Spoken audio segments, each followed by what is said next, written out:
সাধনা সম্পর্কে আমাকে মাফ করবেন, এমন কিছু কর্মকাণ্ড তাদের আছে যেগুলো আমি না বললে আপনারা বুঝবেন না, বলতে হবে, আমাকে একটু বেহায়া হতে হবে। আমাদের দেশে মানুষ জানে না, অনেকে ম্যাক্সিমাম লোক। আমি ব্যক্তিগতভাবে লালনের আখড়া থেকে নিয়ে ফকিরদের বিভিন্ন আখড়া ঘুরে ঘুরে দেখেছি। আমি নিজের অভিজ্ঞতার কথা আপনাদের কাছে চাপিয়ে দিতে যাব না, তাদের বই পুস্তকের আলোকে বলবো। আমি জানার জন্য তাদের বিভিন্ন আখড়া আখড়া ঘুরেছি। এইবার দেশে গিয়ে আমি কুষ্টিয়াতে গেছি।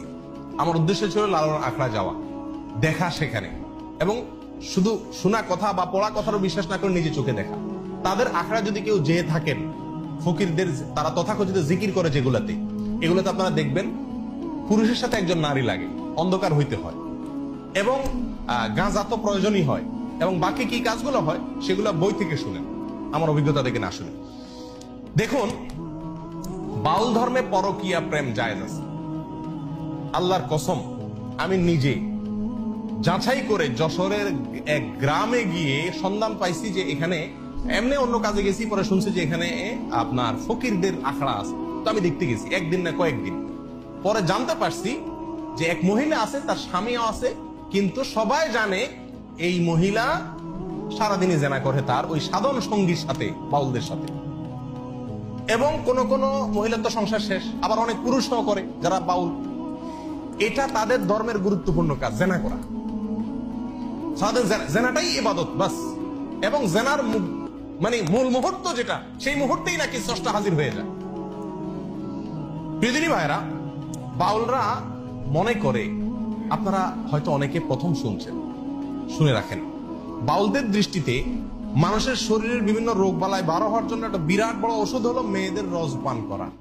রস বুঝেন কি? না, রজ বলতে দুইটা জিনিস। এক হলো কুমারী মেয়ের প্রথম মাসিকের রক্ত,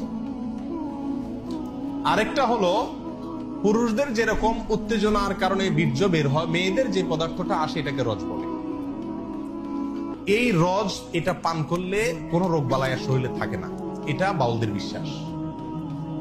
আরো শুনবেন, তারা বলে রোগ থেকে মুক্ত হওয়ার জন্য, বিভিন্ন রোগ থেকে, বড় বালা মুসিবত, অসুখ বিসুখ থেকে ভালো হওয়ার জন্য নিজের মুখ এবং মেয়েদের স্তনের দুধ পান করলে রোগ ভালো হয়।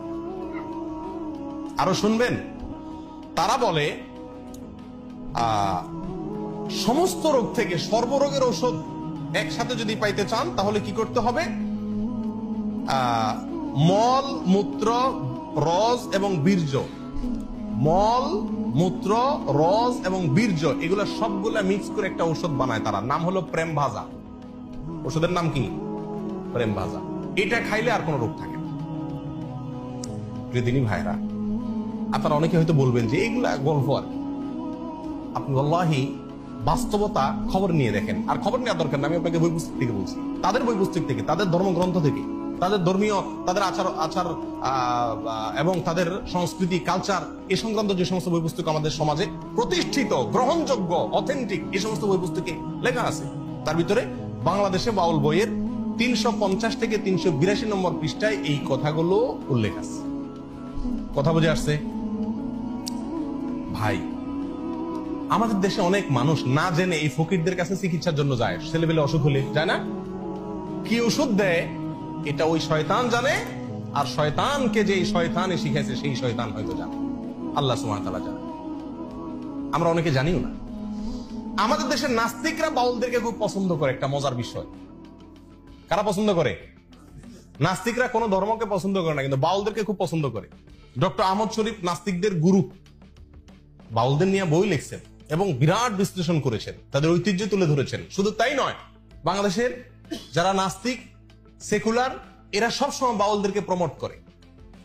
লালনের আখড়ায় 50 জন গাঁজা খাইছে, এটাকে সমস্ত মিডিয়া বা অনেক মিডিয়াতে খুব ফলাও করে প্রকাশ করে, আজকে লালনের এখানে ওরস হইতেছে, ওরস, গাঁজা খাইছে। লক্ষ লক্ষ মানুষের মাহফিল হয়, লক্ষ লক্ষ মানুষের ভালো কোনো কাজ হয়, সেটা কোনো মিডিয়াতে প্রচার করে না। কিন্তু ওই আখড়ায় গাঁজা খাইছে কয়েকটা, সেটারে সারাদিন টেলিভিশন নিউজে বলে।